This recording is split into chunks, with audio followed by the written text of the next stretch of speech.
విమానయాన civil aviation రంగము మరి రోజుకి కొన్ని వేల ఫ్లైట్స్ సర్వీసెస్ చేస్తూ ఉంటారు.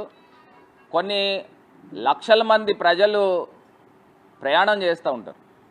దీంట్లో భాగంగా మన ఆంధ్రప్రదేశ్కి సంబంధించిన మంత్రి రామ్మోహన్ నాయుడు ఆయన సివిల్ ఏవియేషన్కి క్యాబినెట్ మినిస్టర్, అక్కడ భారతదేశ ప్రభుత్వంలో క్యాబినెట్ మినిస్టర్ సివిల్ ఏవియేషన్ రంగంలో.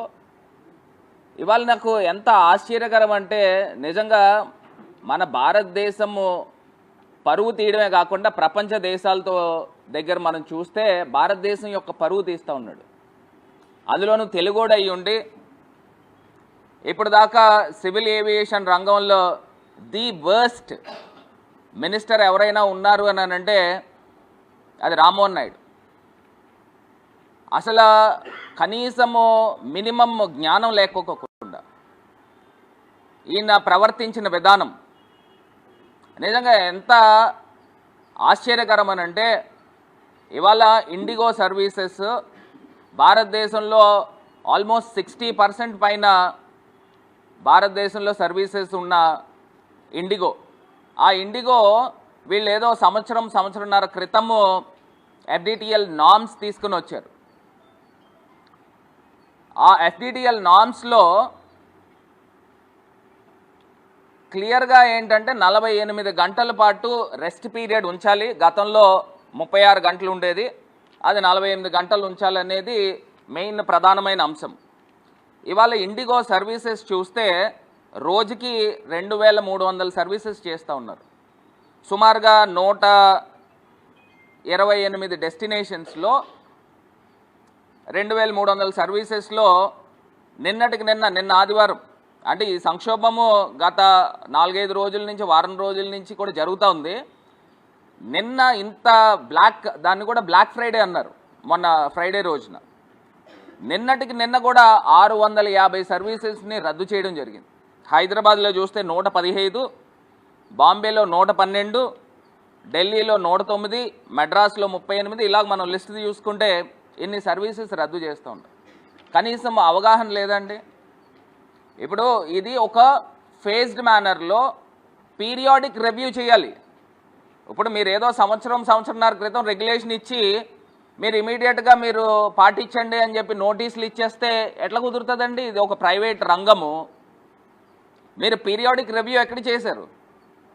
పీరియాడిక్ రివ్యూ చేసి ఫేజ్డ్ మేనర్లో ఇప్పుడు మీకు సుమారుగా అక్కడ పనిచేసే ఫ్లైట్ అటెండెంట్స్ మొత్తము క్యాప్టెన్స్ కానీ ఫస్ట్ ఆఫీసర్స్ కానీ నాకున్న సమాచారం ప్రకారం తీసుకుంటే ఇండిగోలో సుమారుగా క్యాప్టెన్స్ కానీ ఫస్ట్ ఆఫీసర్స్ కానీ సుమారుగా 5400 పైచిలకు అక్కడ క్యాప్టెన్స్ పైలట్స్ ఉన్నారు. ఇందులో మీరు ఏదైతే ఎఫ్డిటిఎల్ నార్మ్స్ తీసుకున్నారో డీజీసీఏ తరఫున సుమారుగా 48 గంటలు అంటే ఇంకొక 900 మంది పైలట్స్ని ఇంక్లూడ్ చేసుకోవాలి. అంటే 150 సుమారుగా 900 మంది పైలట్స్ని ఇంక్లూడ్ చేయాలి. మీరు తీసుకొచ్చి నోటీసులు ఇచ్చేసి మీరు అబ్రప్ట్గా మీరు ఈ రూల్స్ ఫాలో కండి అంటే ఎట్లాగవుతుందండి?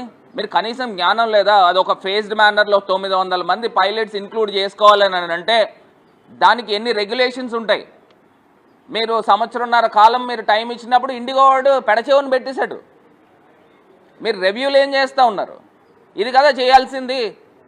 ఆ మాత్రం జ్ఞానం లేకుండా నేరుగా నేషనల్ మీడియాలో ఆంధ్రప్రదేశ్ పరువుని మంట కలిపే విధంగా, ఆయన తెలుగుదేశం పార్టీ అయితే అవ్వచ్చు కాక, కానీ ఒక భారతదేశానికి సివిల్ ఏవియేషన్ రంగంలో ఒక మంత్రి కిందన, ఒక హోదా కిందన తెలుగువారి యొక్క ఆత్మగౌరవం, ఒక ప్రైడ్ని మంట కలిపే కార్యక్రమం ఇంత దారుణం. ఒకసారి అర్నబ్ గోస్వామి ఆయన రిపబ్లిక్ టీవీలో ఏ రకంగా ఒక్కసారి మాట్లాడాడు, మురళి ఒకసారి చూడు, ఏ రకంగా మాట్లాడాడో ఒక్కసారి మనం అదొకసారి చూద్దామండి.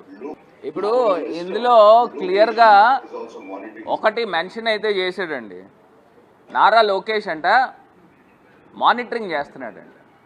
నేను ఇవాళ అడుగుతా ఉన్నా, అసలు ఆ మాత్రం కామన్ సెన్స్ లేదండి? అసలు నారా లోకేష్ ఎవడండి? ఆంధ్రప్రదేశ్కి సంబంధించిన మంత్రి. అతను ఏ బేసిస్లో మానిటరింగ్ చేస్తాడు?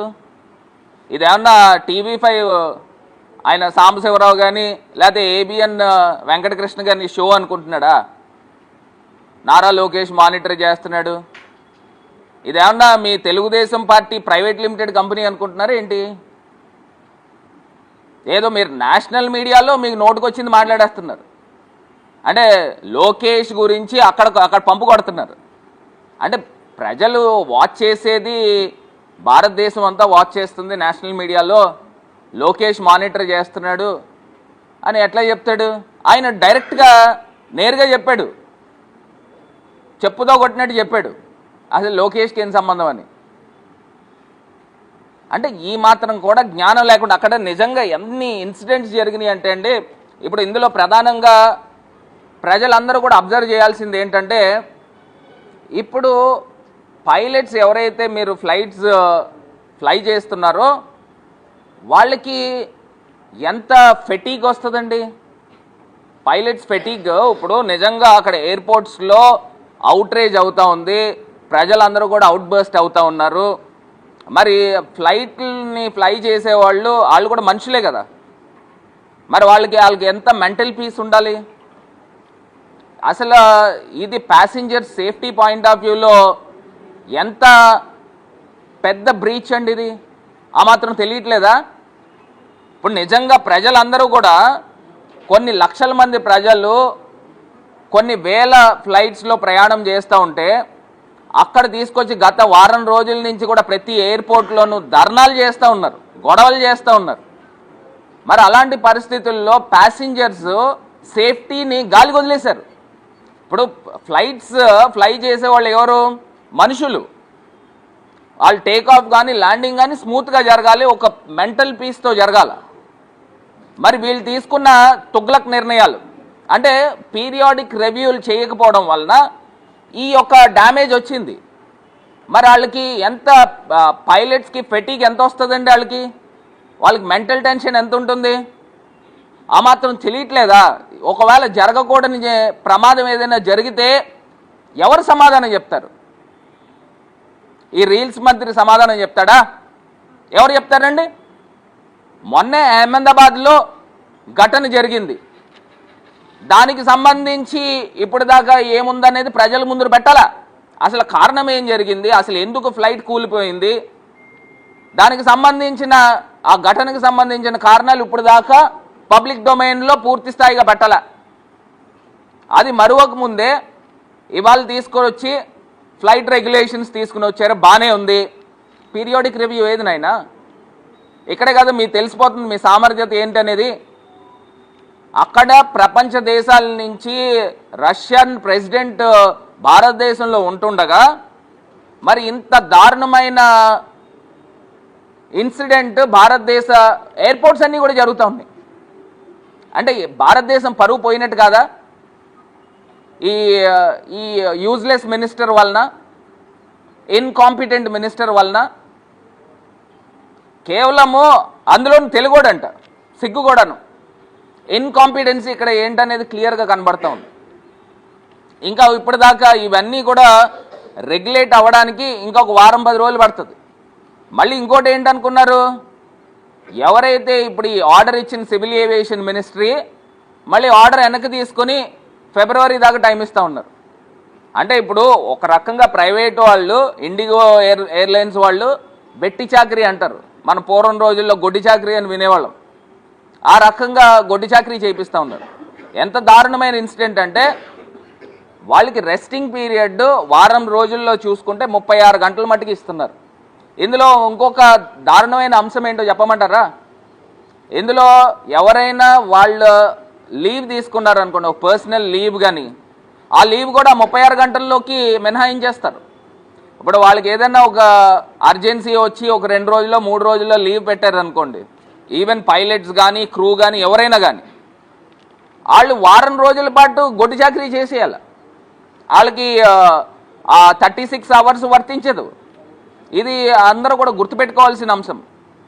అంటే ఇంత దారుణంగా మరి రామ్మోహన్ నాయుడు గారు ఈయన మంత్రి కింద ఉంటూ ఈ రకమైన కార్యక్రమం చేస్తూ కేవలం మిస్టేక్ ఏంట్రా అంటే లైట్గా తీసుకున్నాడు. పీరియాడిక్ రివ్యూ చేయకపోవడము ఇది ప్రధానమైన లోపం. నెంబర్ 2, ఫేజ్డ్ మేనర్లో ఇంప్లిమెంట్ చేయాలి.